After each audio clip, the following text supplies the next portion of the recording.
सबसे पहले मैं आपको कुछ दिखाना चाहता हूँ। ये जो फिगर देख रहे हैं, कोई गेस कर सकता है किस चीज़ का फिगर है? जी, आपने सही गेस किया। क्या? प्लांट सेल है। ठीक है, अब आइए इसके बारे में हम लोग कुछ डीपली जानने का प्रयास करेंगे। अगर हम बात करें सेल के बारे में, सेल क्या होता है? एक जनरली ब्लॉक का काम करता है, बिल्डिंग ब्लॉक है प्लांट का। उसी को अगर प्लांट में जो सेल पाए जाते हैं उन्हें हम प्लांट सेल कहते हैं, जो एनिमल में पाए जाते हैं उसे हम एनिमल सेल कहते हैं। ठीक है, तो चलिए अब और बात करूँ। दुनिया में जितने भी सेल होते हैं उसमें कुछ ना कुछ पार्ट्स कंपोज होते हैं और कुछ ना कुछ से मिल के बने होते हैं। उसी तरह से हमारा प्लांट सेल भी बहुत सारे ऑर्गेनेल्स से मिल के बने होते हैं और उन सभी ऑर्गेनेल्स का अलग अलग फंक्शन होता है, जैसा कि हम लोग जानते हैं। तो आइए हम लोग उस सभी को बात करते हैं। सेल वॉल की अगर हम बात करें तो सेल वॉल केवल प्लांट सेल में ही पाए जाते हैं और ये आउटर मोस्ट लेयर होता है। अगर इसका हम फंक्शन की बात करें तो ये टर्जिडिटी प्रोवाइड करने का काम करता है।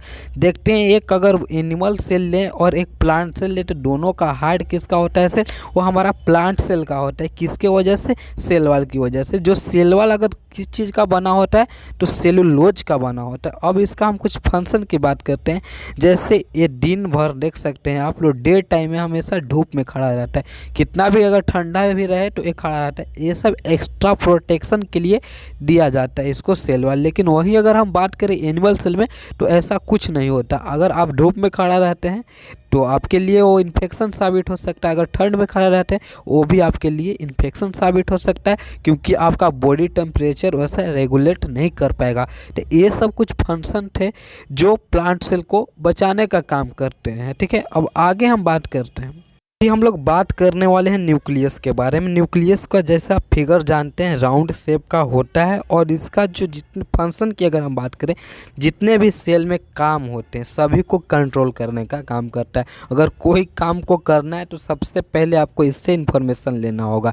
ठीक है, ये तो कुछ बात हुई है, लेकिन अब मेन फंक्शन की हम बात करते हैं। क्या होता है? जितने भी जेनेटिक इन्फॉर्मेशन होते हैं जैसे RNA DNA सब इसी में स्टोर रहते हैं। ठीक है, अब हम जेनेटिक मीन्स क्या होता है? ठीक है, इससे हम कुछ एग्जांपल समझते हैं। मानिए कि एक आम का पेड़ है और उसका ऑफ स्प्रिंग दूसरा आम का, उसी का बीज से दूसरा आम का पेड़ जमा, और जो दोनों का अगर जो फल की अगर हम बात करें सेम टेस्ट होगा। ये कुछ था न्यूक्लियस के बारे में। ठीक है, अब हम बात करने वाले हैं व्हीकल्स के बारे में। ठीक है, सबसे पहले अगर फंक्शन की अगर बात करें तो प्लांट सेल में जनरली इसे वाटर, न्यूट्रिएंट्स और हार्मोन को स्टोर करता है। ठीक है, साथ ही साथ जितने भी वेस्ट मटेरियल होते हैं उसको भी स्टोर करने का काम करता है और बाद में उसे रिलीज कर देता है। ठीक है, जैसा कि हम लोग जानते हैं कि वाटर प्लांट में सबसे ज़्यादा ज़रूरी है और मिनरल्स ये कहाँ से मिलता है? ये रूट से मिलता है। और व्हीकल से जितने भी भोजन बनता है डे टाइम में ड्यू टू फोटोसिंथेसिस, फोटोसिंथेसिस से जो प्रोसेस होता है वो आप लोग जानते होंगे, उससे जो भोजन बनता है सब इसमें ही स्टोर रहते हैं। ठीक, अब हम बात करते हैं गोल्जी अपरेटस के बारे में, या गोल्जी बॉडी भी इसे कहा जाता है। अगर इसका मेन फंक्शन की अगर बात करें तो ये क्या करता है? पैकेज करने का काम करता है, ट्रांसपोर्ट करने का काम करता है। सेल में जो हमारे प्रोटीन और लिपिड्स बनते हैं मॉलिक्यूल्स, वो ट्रांसपोर्ट करता है। कहाँ ट्रांसपोर्ट करता है? माइटोकॉन्ड्रिया में और अनदर सेल ऑर्गेनल्स में, जिससे हमारे बॉडी को रेगुलेट कर सके, हमारे सेल बॉडी को रेगुलेट कर सके, एनर्जी दे सके। ठीक है, ये मेन फंक्शन था। अब आगे हम बात करते हैं। अब हम बात करते हैं क्लोरोप्लास्ट के बारे में, जो कि आपने पढ़ा होगा फोटोसिंथेसिस के बारे में। फोटोसिंथेसिस कहाँ होता है? वो हमारा लिप्स में होता है, और जो लिप्स में ग्रीन पिगमेंट पाया जाता है वो इसी के कारण पाया जाता है। और जब ग्रीन पिगमेंट होता है ड्यूरिंग फोटोसिंथेसिस या लिप्स में तो हमारा भोजन बनता है। जो भोजन बनता है वो कहाँ स्टोर होता है? यही ऑर्गेनल है जिसमें स्टोर करने का काम होता है। मेन फंक्शन इसका यही था, और जितने भी लिप्स होते हैं उनको ग्रीन कलर प्रदान करने का काम करता है, देने का काम करता है। ठीक है, जितने भी हमारे प्लांट में ग्रीन कलर होते हैं सब यहीं से मिलता है। ठीक है, अब चलिए नेक्स्ट हम बात करते हैं। नेक्स्ट वन है हमारा माइटोकॉन्ड्रिया। माइटोकॉन्ड्रिया की अगर नेम की अगर हम बात करें तो powerhouse of the cell कहा जाता है। कई बार लोग सोचते हैं कि पावर हाउस क्यों कहा जाता है। देखिए इसमें क्या होता है कि जितने भी न्यूट्रिएशन आते हैं, प्रोटीन मॉलिक्यूल्स, लिपिड मॉलिक्यूल्स से क्या करता है, ब्रेक डाउन करने का काम करता है। और आपने पढ़ा होगा एटीपी के बारे में, जो एटीपी भी बनाने का काम करता है। एटीपी हमारा करेंसी होता है, सेल करेंसी होता है, ठीक है।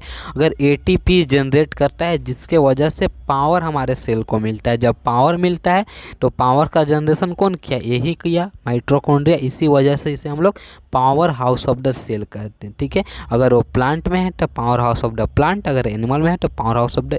बात करते हैं इंडोप्लाज्मिक रेटिकुलम के बारे में। इसे अगर हम शॉर्ट नेम में बात करें तो ईआर भी कहा जाता है। जनरली इसको दो टाइप में डिवाइड करते हैं। फर्स्ट जो हमारा है स्मूथ इंडोप्लाज्मिक रेटिकुलम, और सेकंड जो हमारा है रफ इंडोप्लाज्मिक रेटिकुलम। फर्स्ट का अगर शॉर्ट नेम की बात करें SER कहते हैं, सेकंड की RER कहते हैं, ठीक है। अब आइए इसको फंक्शन के बात करते हैं। तो जो हमारा पीछे वीडियो में हमने पढ़ा प्रोटीन और लिपिड्स का आपने नाम सुना होगा। तो जो हमारा स्मूथ इंडोप्लाज्मिक रेटिकुलम है वो क्या करता है, लिपिड का सिंथेसाइज करता है या प्रोडक्शन करता है।